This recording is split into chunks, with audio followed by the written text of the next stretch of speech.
네, 안녕하세요. 김프로입니다. 오늘 코스피는 마이너스 1.14% 하락, 코스닥은 마이너스 2.35% 하락 마감을 했습니다. 결국은 제가 말씀을 정말 많이 드렸죠. 저번 주에 765포인트가 코스닥의 굉장히 중요한 가격대고 시장 참여자들이 바라보고 있는 심리적 마지노선이다. 그래서 여기를 만약에 이제 오늘 깨게 되면은 시장은 이 전보다 훨씬 더 큰 충격을 종목별로 받을 수밖에 없다. 예를 들면 9월 5일 날도 뭐 마이너스 2%대 하락이 나왔지만 그래도 상승 후에 이런 박스권 안에서 절반 값을 크게 훼손하지 않는 상황에서는, 그러니까 이 박스권 위에서 놀 때는 시장이 하락이 좀 나와도 종목들에 가해지는 충격이 그렇게 크지 않을 수 있으나, 시장 참여자들이 바라보고 있는 이런 심리적 마지노선 가격대를 깨면서 하락이 나올 때는 우리가 흔히 말하는 무너진다라는 표현을 쓰거든요. 그 가격대가 이제 오늘이었고, 오전에 빠르게 765를 이탈하면서 급락이 출현을 했기 때문에 전체적으로 좀 종목들의 하락률도 굉장히 좀 클 수밖에 없었다. 그리고 그 부분에 대해서는 어제 방송에서 제가 어느 정도 미리 언지를 좀 드렸습니다. 이제 금요일날 미국 증시가 어찌됐건 하락 마감을 했고, 지금 수요일날 그러니까 우리 시간으로 하면은 목요일 새벽 3시쯤이 아마 될 겁니다. 이제 FOMC를 앞두고 있기 때문에 뭔가 좀 뭐 중요한 이벤트도 지금 한 이틀이 더 남아 있는 상황에서 뭐 기적적인 어떤 반등을 이뤄내기에는 지금 시장의 어떤 기대감은 좀 많이 부족한 상황이다. 혹시 시장이 반등이 나오더라도 수요일까지는 힘들 것 같고, 목요일날 FOMC 회의 결과에 따라서 75bp 인상이냐 100bp 인상이냐에 따라서 반등의 어떤 터닝 포인트가 될 수도 있고, 물론 단기적일 거라고 저는 판단을 하지만요. 75bp 인상을 하면은 그래도 안도의 한숨을 내쉬면서 조금 그래도 기술적 반등은 나올 수 있을 것이고, 100bp 인상을 하게 되면은 조금 더 시장에는 충격이 가해질 수 있기 때문에 우리가 예상해 볼 수 있는 거는 최소한 월요일부터 수요일 FOMC 회의가 있기 전 이 구간 안에서 드라마틱한 반등은 없을 확률이 크겠다. 이렇게 이제 생각을 한다라고 하면은 오전에 765포인트를 빠르게 외국인 매도세와 함께 이탈을 할 때 종목들을 혹시 이제 가지고 계셨다라고 하면 좀 빠르게 대응을 하시는 그런 판단이 좀 중요했을 것 같고요. 그 부분에 대해서는 제가 어제 설명을 드렸습니다. 신재생 에너지와 2차 전지가 최근 이 시장이 그다지 좋지 않은 상황에서도 굉장히 큰 시세를 낸 상황이었고, 대부분의 종목들이 한 3차 파동까지 나온 굉장히 고점 구간 안에 있었기 때문에 이렇게 이제 시장이 어떤 심리적 마지노선을 이탈하면서 아까 말씀드린 대로 무너지는 구간에서는 가장 먼저 급락이 나오는 게 가장 최근에 강한 시세를 내면서 고점에 있는 종목들이 가장 하락률이 큽니다.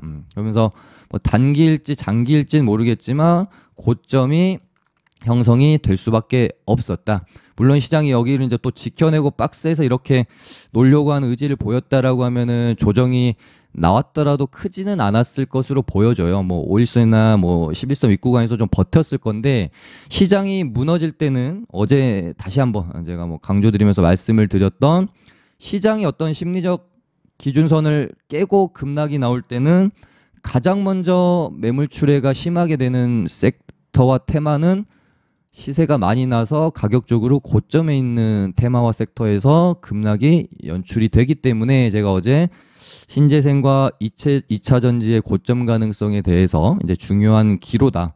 그래서 코스닥 765포인트를 깨게 되면 얘네는 고점이 형성되면서 조금 그 조정이 딥하게 나올 수 있다라고 좀 언지를 좀 드렸습니다. 그래서 제 방송 보고 오늘 마음의 준비를 좀 하셨던 분들은 뭐 이런 코스닥이 뭐 이렇게 765포인트를 오전에 이탈하는 구간에 한해서 좀 빠르게 판단을 하고 대응을 좀 하셨을 수도 있지 않았을까, 그런 생각이 드네요. 일단 이렇게 되면 시장은 두 가지 시나리오를 가지고 가게 될 것 같습니다.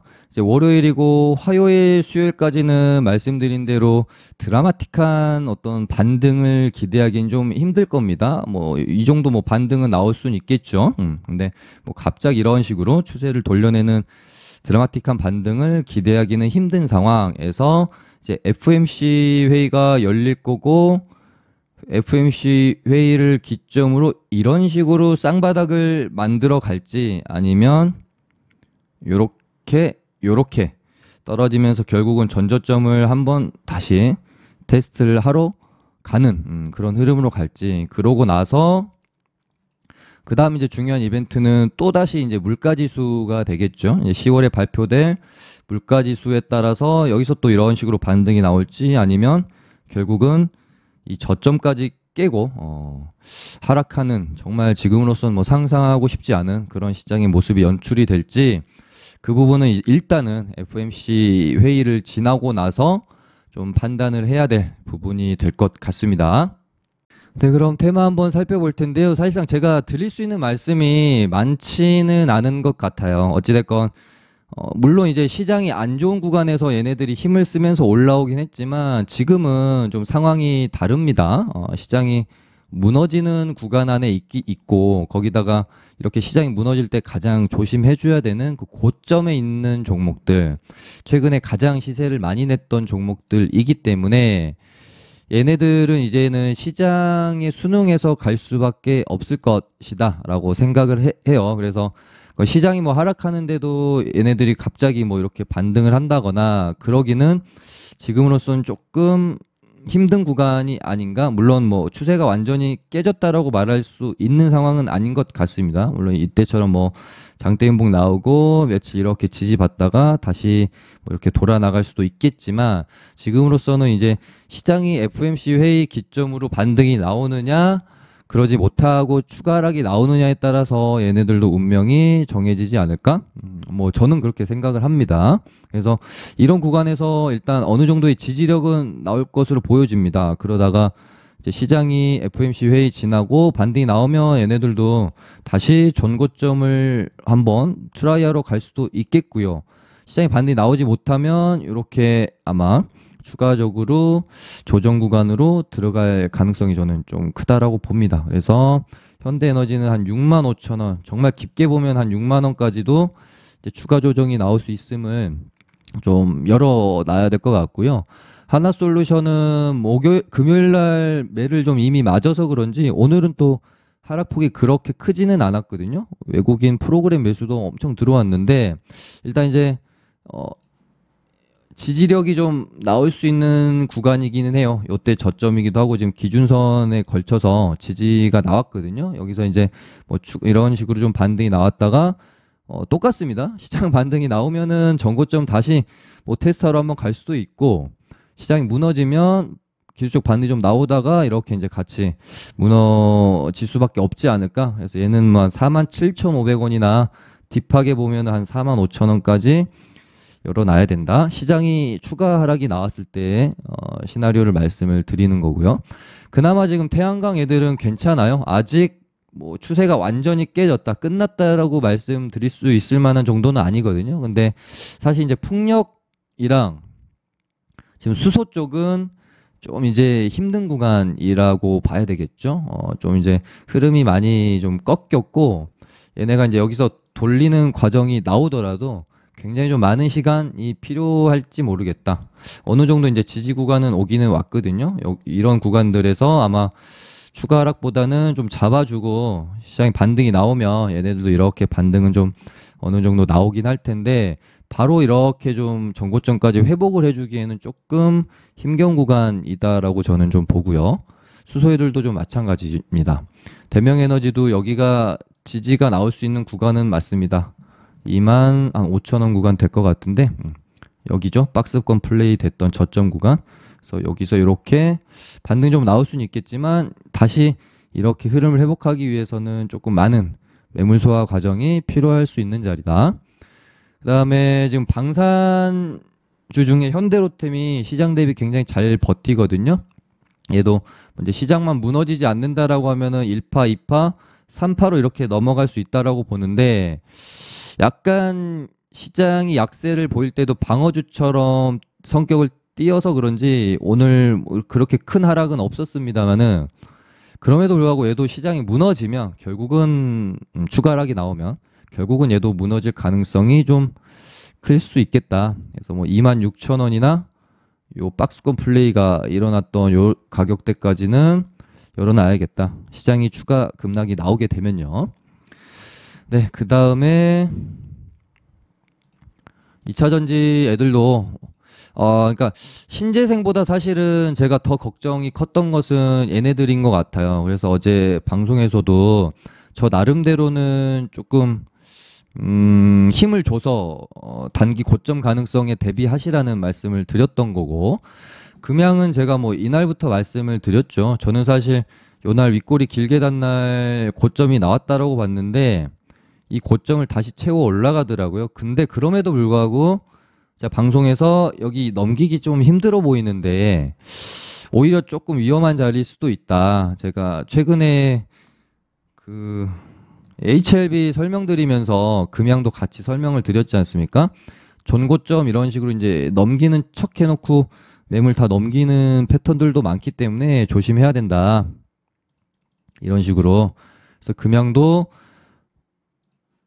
여기 이제 전고점을 다시 한번 이렇게 뚫을 것 같은 그런 기대감을 심어 놓고 오늘 이제 매물 출회가 좀 많이 나왔죠. 그래서 얘도 이제 한 15,000원까지는 아마 추가적으로 좀 열어놔야 될 것 같고요. 이런 구간 안에서 반등을 조금 노려봐야 되지 않을까? 그렇게 좀 보고 있고 미래나노텍도 지금 한 기준선 이제 여기서 지지력이 좀 일어날 수 있는 구간이거든요. 여기서 좀 잡아주고 아니면은 좀 더 밀리게 되면은 요 정도까지는 밀릴 수 있겠습니다. 12,000원이나 이 파동이 나왔던 자리이기도 하고 여기 이제 21선 구간 이 정도 구간 안에서 좀 이렇게 바닥 잡고 이런 식으로 반등이 좀 나와주길 기대를 해야 되지 않겠느냐 그렇게 보고 그리고 포르쉐 상장 테마는 제가 아마 요 날쯤 말씀을 드렸습니다. 얘네는 조금 이제는 소강 상태로 들어갈 가능성이 크다. 1등주인 코리아 FT 그 다음에 3기 2등주로 시세 나왔고 예선테크 3등주였는데 원래는 이제 없었죠. 근데 추가되면서 갑자기 이제 대장으로 치고 나가서 이제 경고 딱지까지 달고 단기 과열 이제 리스크까지 뜬 상황. 그렇게 되면은 1등주, 2등주, 3등주 다 시세가 나올 만큼 나왔고 단기 과열 리스크가 뜬 상황이었기 때문에 그러면 이제 4등주인 세아 메카닉스 정도가 혹시 순환매가 도는지 체크해보고 그 이후로는 아마 포르쉐 상장 애들은 조금 탄력이 죽을 수 있고 단기 조정 구간으로 들어갈 가능성이 크다. 그렇게 말씀을 드렸죠. 그러니까 이날 제가 세아 메카닉스 순환매 말씀을 좀 드렸었고 다음날 슈팅이 제가 말씀드린 대로 좀 나왔고 그리고 오늘도 조금 그래도 버티면서 강한 모습을 보여주려고 했으나 시장이 워낙 안 좋아서 그런지 음봉 마감을 했고 얘는 이제 만약에 순환매를 돌려고 하면은 내일은 좀 가져야 되지 않을까 싶어요. 근데 뭐 내일도 별로 힘이 없다 그러면은 포르쉐 상장 애들은 이대로 조금 이제 단기 조정 구간으로 들어갈 가능성이 높다라고 보시면 될 것 같고 애플페이도 어제 방송에서 제가 가장 주목해서 봐야 될 딱 두 종목 그러니까 테마는 당연히 애플페이고 그 중에서 딱 두 종목만 제가 찝어 드렸습니다. 한국정보통신이랑 에이텍TN 한국전자인증까지 딱 해서 이렇게 세 종목 정도만 보시라고 말씀드렸죠. 1호는 끝난 것 같고 나머지는 이제 너무 힘이 좀 약하기 때문에 한국정보통신도 어제 방송에서 말씀드린 거예요. 이런 식으로 반등 한번 나오고 죽을 것 같다. 그렇게 멘트 드렸는데 정확히 오늘 반등 나왔다가 죽었죠. 근데 뭐 얘도 이제 장이 좋았으면 아마 이런 식으로 양봉 마감을 했을 수도 있어요. 근데 장이 워낙 안 좋았기 때문에 밀렸고 그 다음에 제 눈에는 에이텍TN이 무조건 먹을 구간을 좀 줄 것 같다. 그렇게 말씀드렸는데 오늘 한 12% 반등도 나왔고 하니까는 어제 제가 픽해드린 최대 관심주 두 종목 에이텍TN이랑 한국정보통신이 둘 다 시세를 좀 강하게 줬습니다. 한국전자행진도 마찬가지로 121선 지지받고 어느 정도 반등이 좀 나왔고요. 근데 이제 애플페이도 포르쉐 상장 애들이랑 마찬가지로 이제 슬슬 살짝 그 힘이 조금 이제 죽을 때가 됐어요. 아마도 제가 봤을 때 에이텍TN이나 한국전자인증 둘 중에 하나가 한 번 정도 치는 거 남아 있는 것 같습니다. 물론 이제 이대로 그냥 죽을 수도 있고 한 번 정도는 더 치면은 애플페이 애들도 지금 한 거의 2주 가까이 수급이 돌았기 때문에 포르쉐 애들이랑 같이 이제 조금 소강 상태로 들어갈 확률이 크겠다. 그렇게 좀 보시면 될 것 같고요. 그 다음에 우크라 재건 테마는 저는 사실 그렇게 좋게는 안 봤거든요. 왜냐면은 지금 전쟁 뭐 종료 얘기 나오고 하다가 완전히 쏙 들어갔어요. 그래서 재료에 대한 어떤 지속성이 있을 수 있을까 사실은 생각해서 그렇게 좋게는 안 봤는데 일단은 데모가 뭐 반등이 조금 나왔습니다. 근데 윗꼬리가 일단 조금 길게 달렸고 얘도 이제는 9,000원 가격대를 지켜주면서 롤링이 나오면 추적해 볼 필요가 있을 것 같고요. 이 가격대를 뭐 못 지키고 이렇게 떨어지면은 조금 나중에 시간이 좀 많이 필요하지 않겠느냐 그렇게 보고 있습니다.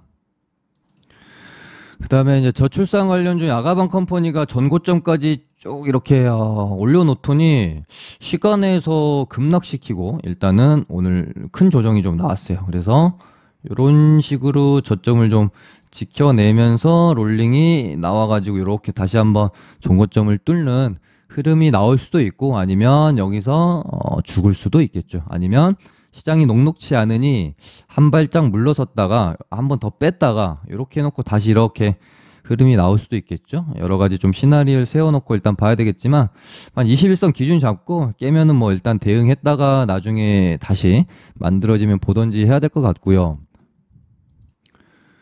그 다음에 품절주인 양지사도 이렇게 되면은 고점이 이제 곧 나오겠다라고 보시면 되지 않을까요? 1파 이 정도를 한 1파로 보고 2파 3파 오버슈팅이 나왔기 때문에 약간 뭐 아까 금양의 그 마지막 피날레 봉 같은 그런 느낌의 자리랑 좀 비슷하다라고 저는 느껴집니다. 그래서 양지사도 근데 뭐 품절주에다가 워낙 미친놈이라서 어떻게 될지는 뭐 제가 장담은 못하겠지만 아마 뭐 내일이나 뭐 한 2, 3일 안으로 해가지고 뭐 이 정도 구간 안에서 고점이 좀 만들어지지 않을까. 그러니까 너무 이제 높은 구간에서 적극적인 어떤 뭐 추격 매수는 하지 않으시면 좀 좋을 것 같다는 생각이 드네요. 네, 오늘 이 정도 하기로 하고요. 좋아요 많이 눌러주시기 바랍니다. 감사합니다.